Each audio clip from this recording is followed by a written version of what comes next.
नमस्कार दोस्तों, आप क्राइम तक देख रहे हैं। बात करते हैं नोएडा के एक केस की। नोएडा पुलिस की लापरवाही सामने आई। दरअसल एक मामला हुआ, आईआरएस की एक गर्लफ्रेंड थी जिन्होंने खुदकुशी कर ली, लेकिन पुलिस को शुरुआत में ऐसा लगा कि हत्या का मामला है, हत्या का मुकदमा दर्ज कर लिया, और वो भी आईआरएस के खिलाफ।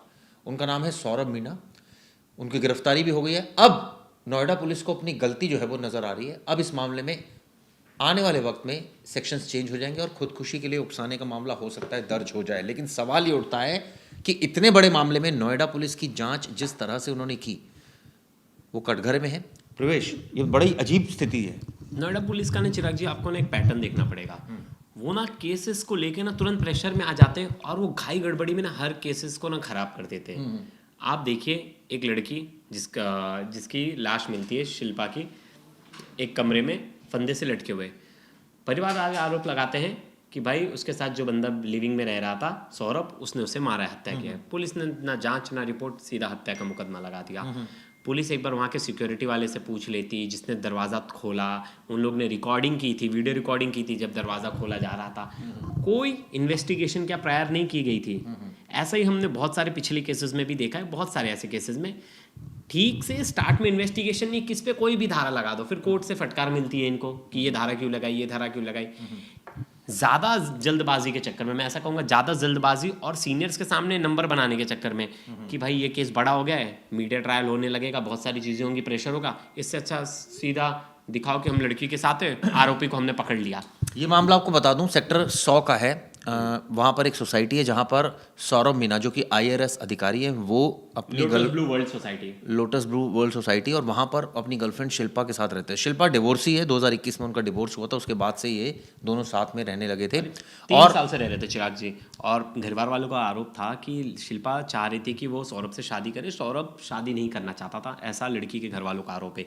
इसी के चलते सौरभ ने उसे बहुत प्रताड़ित किया और उस दिन उसकी हत्या कर दी। लेकिन जब पहले दिन ही क्लियर था, सिक्योरिटी गार्ड्स और ये, अब पुलिस बैकफुट पे इसलिए आ गई है क्योंकि पोस्टमार्टम रिपोर्ट में आया है कि कहीं भी हत्या नहीं हुई है, ये एक सुसाइड है। और अब पुलिस उसमें ये रिपोर्ट जोड़ेगी। फिर उसके बाद सेकंड चीज़ है, जो सिक्योरिटी गार्ड्स थे उन लोग ने वीडियो बनाया था जब दरवाज़ा खोला गया, जब दरवाज़ा तोड़ा गया, क्योंकि सौरभ ने देखा आधे घंटे तक, सौरभ और उन दोनों के बीच में हॉट टॉक हुई। हाँ, सौरभ ने जो बताया, सौरभ ने बोला उन दोनों के बीच में हॉट टॉक हुई। वो कमरे में चली गई, कमरे के अंदर जाते उसने दरवाज़ा लगा लिया अंदर से, फिर वो आधे घंटे तक बाहर नहीं आई। सौरभ दरवाज़ा पीटता रहा, कुछ पता नहीं चला। सौरभ नीचे गया, ये सौरभ की स्टोरी है। सौरभ नीचे गया, सिक्योरिटी गार्ड्स को बुला के लाया, सिक्योरिटी गार्ड्स आए, दरवाज़ा खोला उन्होंने बड़ी मशक्कत के बाद, तब जाके पता चला अंदर वो लटकी हुई है। पुलिस को फ़ोन किया गया, पुलिस आई, पुलिस ने लेकिन कुछ भी जो जगह पे चीज़ें दिख रही है उसको उन्होंने एविडेंस नहीं बनाया, पूछताछ नहीं की, कुछ नहीं। परिवार ने जो आरोप लगाया कि एक लड़की लिविंग में रह रही है तो उसका उसने मर्डर कर दिया तुरंत। लेकिन देखिए, हत्या के लिए उकसाने का भी आरोप लगेगा तो पुलिस वो सेक्शंस लगाएगी सौरभ के ऊपर। लेकिन आने वाले टाइम में देखना पड़ेगा क्या वो स्टैब्लिश हो पातेगा, क्या सौरभ ही कारण था या उसके घर वाले कारण है, कोई भी हो सकता है। इन्वेस्टिगेशन से पहले हम किसी को आरोपी पहले दिन से नहीं बना सकते। नहीं, लेकिन सबसे बड़ा बात तो ये है ना कि नोएडा पुलिस ने इस मामले में हत्या का मुकदमा कैसे दर्ज कर लिया। ये तो बड़ी विचित्र सी बात है। आप इन्वेस्टिगेशन, आपको पहले दिन से इन्वेस्टिगेशन नहीं सिखाए, इतने दिन की पुलिसिंग आप क्या कर रहे हो। मतलब ऐसे ऑफिसर्स को ना तगड़ा झटका देने की बहुत जरूरत है। चिराग जी, ये एक दो बार नहीं, मजाक नहीं। आप किसी के ऊपर इतना हीनस क्राइम तुरंत लगा देते हो विदाउट इन्वेस्टिगेशन, 2 दिन बाद बोलते नहीं हम उस पर सेक्शंस कम करेंगे। ये मजाक चल रहा है कि आपकी इन्वेस्टिगेशन मजाक चल रही है। ये चीज़ें बहुत ज़्यादा, चिराग जी, बड़े केसेस आते हैं तो लाइमलाइट में भी आ जाता है इनकी गलतियाँ, नहीं तो बहुत सारे केसेस में आते नहीं। आप देखो एलविश का केस, उसमें एनडीपीएस एक्ट लगा दिए, जो ऐसे सेक्शंस लगा दिए जिसकी ज़रूरत नहीं थी, जो कि चीज़ें ही नहीं थी। एक थानेदार को वहाँ से हटाना पड़ा था एक दिन बाद, केसेस में इतने भूचाल आ गया था। फिर आप देखिए अभी कुछ दिन पहले एक लड़की आग में जलकर मरी, उसकी एफआईआर इन्हें 4 दिन बाद करते हैं। मतलब अपने मन का काम होता है। तो नोएडा में कानून और व्यवस्था को लेकर कई सवाल खड़े हो रहे हैं, खासकर अगर इस मामले की बात करें कि इस मामले में पुलिस ने हत्या का मुकदमा कैसे दर्ज कर लिया। इससे पहले हमने देखा एलविश केस में भी नोएडा पुलिस की किरकिरी हुई थी।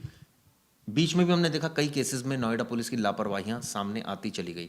लेकिन सवाल ये उठता है, केस दर्ज करना चाहिए, जहां इन्वेस्टिगेशन ठीक से करनी चाहिए। वो बच्चा याद है आपको जिसकी किडनैपिंग हो गई थी, घर वाले एड़ी रगड़ कर रह गए, लेकिन उनको सीरियसली नहीं लिया गया। उस बच्चे की बाद में डेड बॉडी मिल जाती है, उसमें एक्शन भी हुआ पुलिसकर्मी को सस्पेंड किया गया। लेकिन एट लास्ट हुआ क्या, वो बच्चा चला गया। जहाँ एक्शन लेना है, जहाँ इन्वेस्टिगेशन ठीक से करनी, वहाँ आप इन्वेस्टिगेशन नहीं करते। जहाँ घाई गड़बड़ी में दिखा कि नहीं, परिवार ने बोल दिया हत्या है, बिना कुछ जांच बिना कुछ इन्वेस्टिगेशन। क्या नोएडा पुलिस को इन्वेस्टिगेशन कैसे करते ये नहीं सिखाया गया है? केसेस के साथ डील कैसे करते ये नहीं सिखाया गया है? क्या ये अपनी अपनी चीज़ों में ही बिजी रहते हैं? बिल्कुल अपने इनके ऑफिसर्स को बहुत ज़रूरत है सीपी मैडम का कि इन्हें गाइड करे कि यार तुम घाई गड़बड़ी किसी प्रेशर में आके इन्वेस्टिगेशन में तुरंत मत वो करो, आप टाइम लो।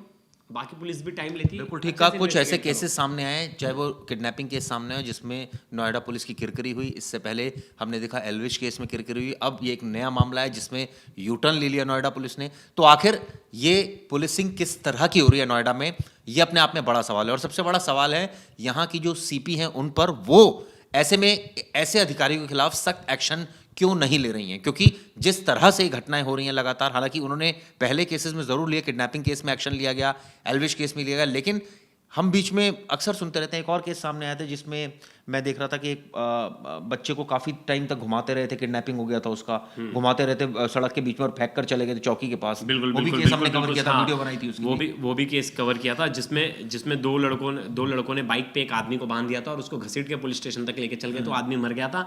पुलिस अपनी नाक बचाने के लिए दिखाया कि हमने उनका एनकाउंटर करके पकड़ा, लेकिन वीडियो में दिख रहा था साफ साफ कि वो पुलिस स्टेशन तक लेके गए थे। ये मामले ने भी बड़ा तूल पकड़ा था।